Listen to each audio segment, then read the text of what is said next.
Before we dive into today's episode, I wanted to share with you my new favorite virtual vision board. You know that I love all things affirmations, visualization, and meditation, and we talk about these topics often on the podcast. So when I came across the Perfectly Happy Vision Board app, I was really excited to try it out. What I love most about it is that it's a convenient and powerful way to visualize your dream life, become clearer in what you want to achieve, and it helps you stay focused and motivated.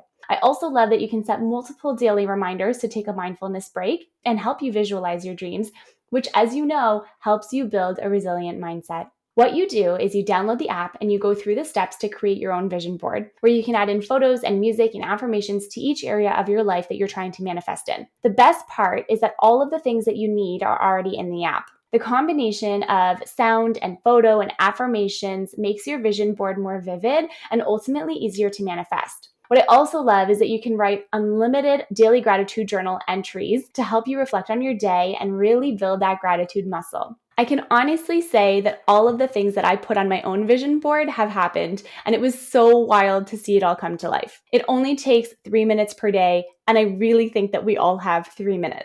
Start your free trial of the Perfectly Happy app by clicking on the link in the show notes. Okay, let's get into today's episode. Hi, everyone. Welcome back to the Happiness Happens podcast. I am stoked for this episode today. I think you're really going to learn a lot from this episode. It's a solo show with me, your host, Simona, and we're talking all about how to rebuild your life after hitting your breaking point. I'm very excited about this topic because I've just pulled myself out of a spot like this, and it was very hard. It was very challenging. I learned a lot, and now I want to share it with you. So when you think about like after this whole time that we've been in, it's been an insane pandemic, and everything that we've been through collectively, but also individually, every single person that I know in some shape or form has hit a breaking point in their life at some point somehow. So we're going to talk about this today, but before we get into this episode, I want to share a listener review with you, and it's from Ben018, and it says, Simona's guests are inspiring, and I'm always learning something. I absolutely love the guests that Simona brings on. Her episode where she interviewed a fellow creative, and they dove deep on the process of going from rock bottom to building an empire truly spoke to me, and I left with actionable tips. Also, love her solo episodes. Thank you so much for this review. It means so much to me to hear how you're liking these episodes, the content, what's resonating with you, and what is truly serving you in a meaningful way. The more reviews I get to read like this, the more I get to hear from you about what you're liking, the more that I get to create content that you're going to love and that you're actually going to enjoy. So if you're listening to this podcast right now on Apple Podcast, I would be so grateful if you could just go into your podcast app, go to the Happiness Happens podcast page, scroll down to the bottom, click on write a review, and leave us however many stars you feel we are worthy of having, and a review of the show and rating it as well. So all you have to do is just open your app, go to the show, scroll down, click on write a review, and it literally takes about 2 minutes, and it helps the show get into the hands of those who need to hear this message. Okay, we are diving into today's episode, and today we're talking all about rebuilding your life after hitting your breaking point. And as I was kind of mentioning before, I was inspired to talk about this because I've recently gone through a really hard time. And while everything looked good and healthy on the outside, on the inside, it felt like I was like a shell living somebody else's life. Like it didn't even feel like me.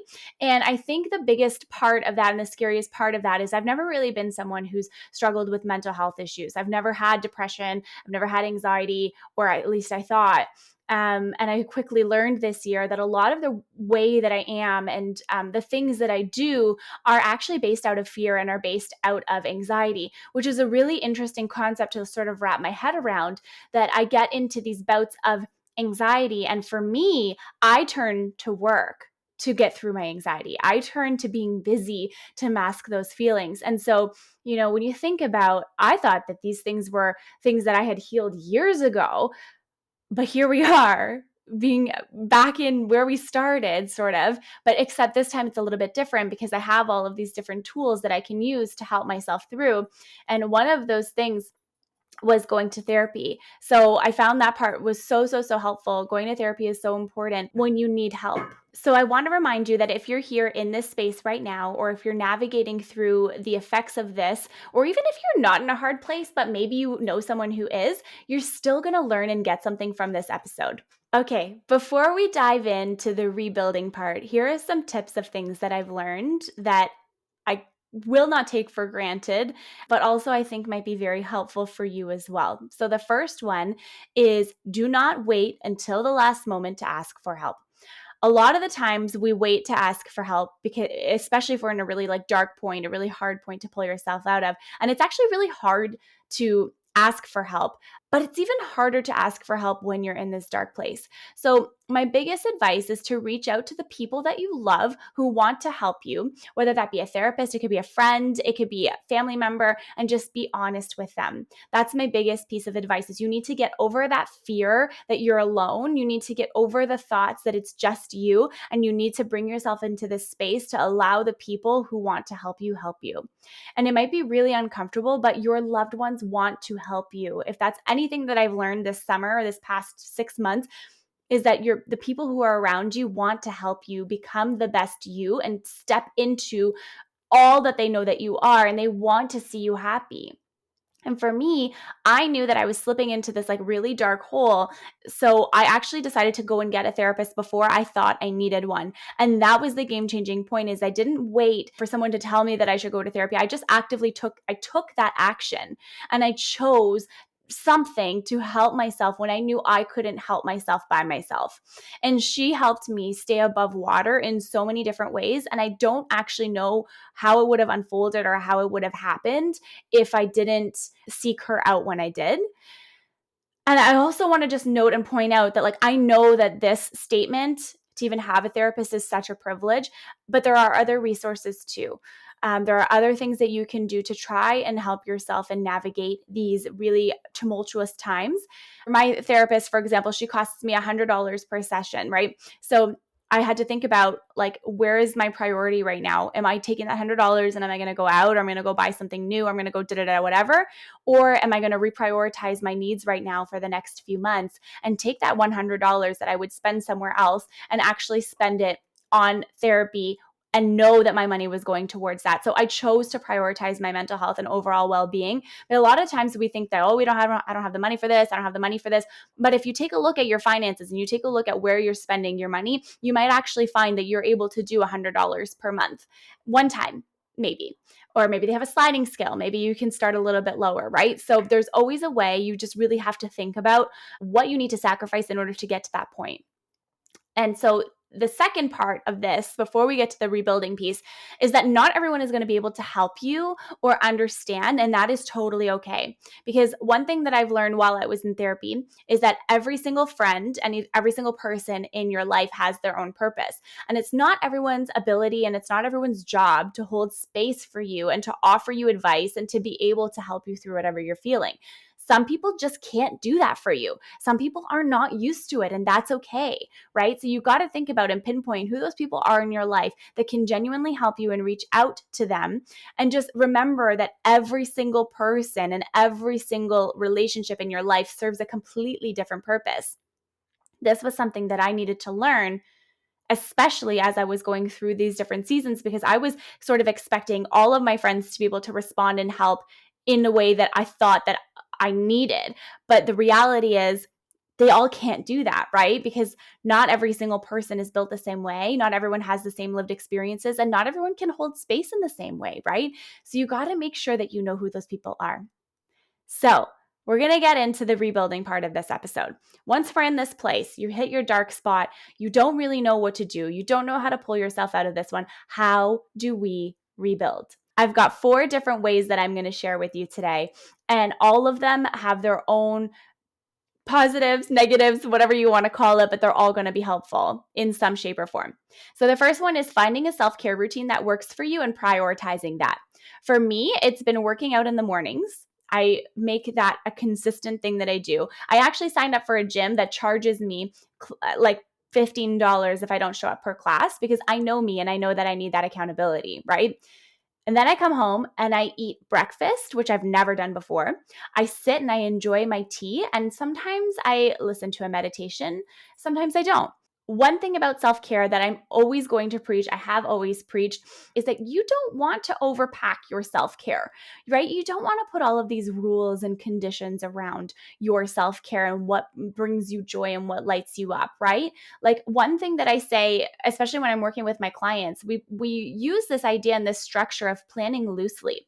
Right? So you're blocking the time in your calendar and you're doing what intuitively feels good to you instead of packing every single moment with all of the things that you think you should be doing. So, for example, this looks like you have your morning routine, you have 1 hour to sort of show up for yourself and get yourself in the best headspace you possibly can. For one person, that might be a 1 hour long meditation. For another person, that might be taking their dog for a walk, going for a walk around the block, going to a gym class, reading a book, right? Sitting and enjoying your tea, watching the news. Like, honestly, I'm not one for watching the news. I do not enjoy it whatsoever, but some people do, right? And this is some people's form of self-care. So what I've realized, what I've learned, and what I work now with my clients is that when you put too many rules around your self-care, you're not going to do it. Right? You're not going to prioritize it. So having specific things that you do every day that fill your cup in the morning or in the evening is so important. And then when you're consistent with it, then you're going to start to notice the benefits, right? You're going to start to notice that over time, your mornings are going to feel a little bit more joyful. That cup of tea is going to taste a little bit better and it's going to be a little bit more comforting. And you're going to be smiling more and you're going to be more excited to get up each and every day. You have to be consistent though. It's the choice that you make to yourself to prioritize your own well-being. That is going to be the key differentiator for you. Being consistent in my own self-care practice has really been important for me in terms of rebuilding my life after this breaking point, because again, like this is a reminder, like it's not about doing all of the different things that you think you should be doing, but it's about being intentional with what brings you that inner peace and that inner fulfillment, right? It's about bringing that intention to your actions every single day. It's choosing to show up for yourself and block that time out for you so that you can bring your best self to your day every single day and find those little moments of joy again. Okay, so the second big idea that I want to talk about is putting boundaries in every single area of your life where applicable. Okay, so for me, I had to put boundaries on my workday and when I answer messages, both from clients and from friends. I am someone, like I was saying in the intro of this episode, I take my anxiety and I channel it into work and I channel it into replying to my clients and making sure everybody's happy. And then I lean on those people pleasing tendencies to make myself feel worthy enough. And what I've learned is that if I'm constantly working, I'm constantly on the phone, I'm always replying to people, I'm on the phone at 9 p.m., I'm answering on weekends, always in my inbox or doing one last thing of the day because I should, because I don't want to do it tomorrow, because I should do it today, that is not an effective way to get things done. Okay. That is a very stressful way to live your life. I'm telling you because I do it all the time. I still do it and I still have to catch myself. And I'm all for working hard. I've always been someone who has more of the masculine energy. I've always been someone who's very go, go, go. I come from a huge corporate background, very like relentless, ruthless industries, communications, PR, marketing. Like I get it. So I get it. Like when you want to work, you want to work and I get that. But I'm also all about flow. And I'm also about dropping into your feminine energy. I'm a fan of having balance because I've seen firsthand what happens when you don't have balance in your life. So, what I want to say here is keep that promise that you've made to yourself. If you said you're going to be done work at 5 o'clock, shut your computer off, walk away.